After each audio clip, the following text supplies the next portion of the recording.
Hi friends, this Rafi. Welcome to my channel. ఈరోజు Nifty bank Nifty యొక్క support and resistance identify చేసే ప్రయత్నం చేద్దాం ఫ్రెండ్స్.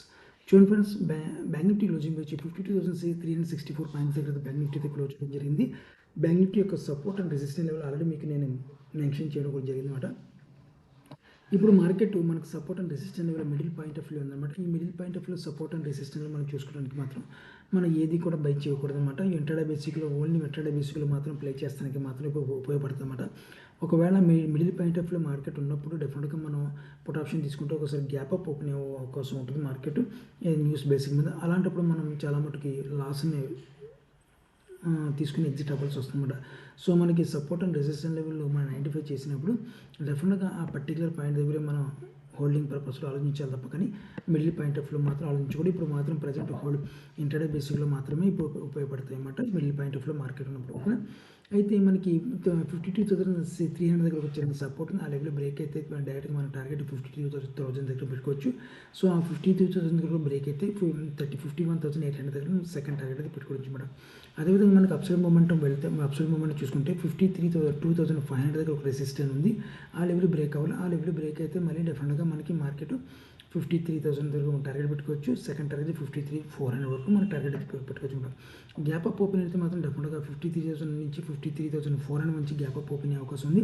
ఆ లెవెల్లో ఒకవేళ గ్యాప్ అప్ ఓపెన్ అయితే మాత్రం డెఫినెట్గా మార్కెట్ని పుట్ ఆప్షన్కి నేను ట్రై చేస్తాను అనమాట. ఒకవేళ గ్యాప్ డౌన్ ఓపెన్ అయితే మనకి 51,500 నుంచి 52,000 వరకు అంటే మనకి 52,000 నుంచి 51,800 వరకు గ్యాప్ అప్ ఓపెన్ అయ్యే అవకాశం ఉంటుంది. ఆ లెవెల్ దగ్గర మనం గ్యాప్ అప్ ఓపెన్ అయితే మాత్రం డెఫినెట్గా మళ్ళీ పుట్ ఆప్షన్కి అయితే నేను ట్రై చేస్తాను కదా. ఫ్లాట్గా ఓపెన్ అయితే బెట్టిన పర్చేస్తాను ఫ్రెండ్స్. మార్కెట్ మన లెవెల్స్ ఎదురు లెవెల్ బ్రేక్ అవ్వాలి. బ్రేక్ అయితే మాత్రం డెఫినెట్గా నేను ఇంటర్డే బేసిక్లో ప్లే చేసుకుంటాను అనమాట.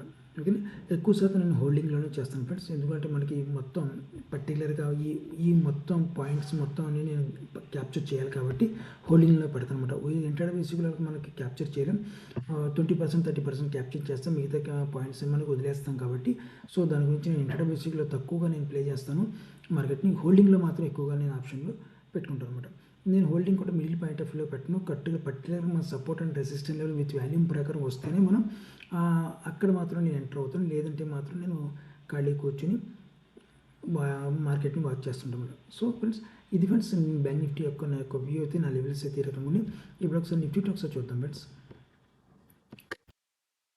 నిఫ్టీ చూద్దాం ఫ్రెండ్స్. నిఫ్టీ క్లోజింగ్ వచ్చి 22,835 పాయింట్స్ దగ్గర నిఫ్టీ క్లోజ్ చేయడం జరిగింది.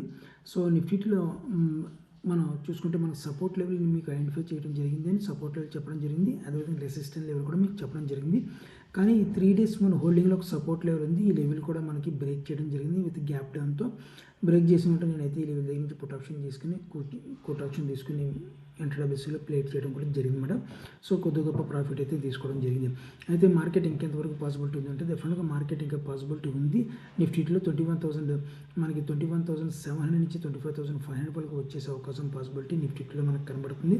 సో దానికన్నా మాత్రం ఇంట్రాడే బేసిక్లో కొద్ది గ్యాప్ అప్లో గ్యాప్ డౌన్లో ఉంటుంటే కామన్గానే మిడిల్ పాయింట్ ఆఫ్ వ్యూ ఉన్నప్పుడు డెఫినెట్గా మార్కెట్ ఒకటి చెప్తున్నా వినండి. సపోర్ట్ లెవెల్ దగ్గర రెసిస్టెన్స్ లెవెల్ దగ్గర అంతగా ప్లే అవుతుంది మార్కెట్ గ్యాప్ అప్లు గ్యాప్ డౌన్లు అంటే ఎక్కువ శాతం మాత్రం మిడిల్ పాయింట్ ఆఫ్ వ్యూలో మాత్రం అవుతాయి. ఎందుకంటే వాళ్ళకి తెలుసు మార్కెట్ డౌన్లో ఉన్నప్పుడు గ్యాప్ అప్ ఓపెన్ ఏంటంటే అడ్జస్ట్మెంట్ మార్కెట్ అయితే తప్ప కానీ మనకి బయ్యింగ్ మార్కెట్ అయితే కాదు.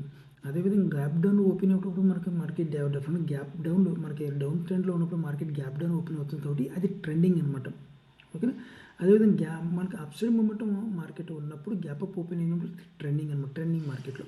సో దీనికి చిన్న చిన్న లాజిక్స్ ఉన్నాయి, దాన్ని ఐడెంటిఫై చేయాలన్నమాట. రానున్న రోజుల్లో మనం చెప్పుకుందాం క్లియర్గా మొత్తం మార్కెట్ గురించి మనం ఎక్స్ప్లెయిన్ చేయడం జరుగుతుంది రానున్న రోజుల్లో.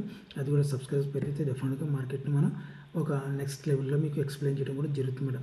ప్రజెంట్ మాత్రం పైన చెప్పుకుంటూ వెళ్ళిపోతున్నాను. ఓకేనా, ఓన్లీ లెవెల్స్ వరకు మాత్రమే. సో అదేవిధంగా మనకి రేపు ఫ్లాట్గా ఓపెన్ అయితే మాత్రం మండే రోజున వెయిట్ అండ్ వాచ్ చేస్తాను. ఒకవేళ గ్యాప్ అప్ ఓపెన్ అయితే మాత్రం డెఫినెట్గా 23,000 లెవెల్ దగ్గర గ్యాప్ అప్ ఓపెన్ అయ్యే అవకాశం ఉంది. ఆ లెవెల్ గ్యాప్ అప్ ఓపెన్ అయితే మాత్రం అక్కడి నుంచి పుట్ ఆప్షన్ అయితే తీసుకోవడం జరుగుతుంది. వాళ్ళ గ్యాప్ డౌన్ ఓపెన్ అయితే మాత్రం గ్యాప్ డౌన్ 22,000 మనకి 22,600 నుంచి 22,800 మధ్యలో గ్యాప్ డౌన్ ఓపెన్ అయ్యే అవకాశం ఉంది. ఆ లెవెల్ గ్యాప్ డౌన్ ఓపెన్ అయితే మాత్రం డెఫినెట్గా పుట్ ఆప్షన్ అయితే చూసుకుంటాను. ట్రెండింగ్ మార్కెట్ కాబట్టి పుట్ ఆప్షన్ అయితే తీసుకుంటాను మేడం.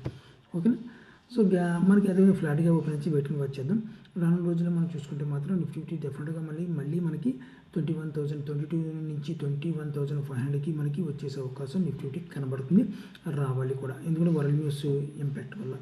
ఒకవేళ ఏదైనా మనకి న్యూస్ ఏదైనా డెఫినెట్గా చేంజ్ అయితే తర్వాత వాల్యూమ్ ప్రకారం మనం డిసైడ్ అవుదాం చేంజ్ అయ్యింది దాన్ని బట్టి. ఓకే, సో ఇది ఫ్రెండ్స్ మనకి నిఫ్టీ బ్యాంక్ నిఫ్టీ యొక్క నా యొక్క వ్యూ తెలియకముంది. మీరు కూడా ఆప్షన్లో ట్రేడ్ చేసే వాళ్ళకి జాగ్రత్త ట్రేడర్స్ ఆశిస్తున్నాను. నా వీడియో వాచ్ చేసిన thank you friends, thank you very much.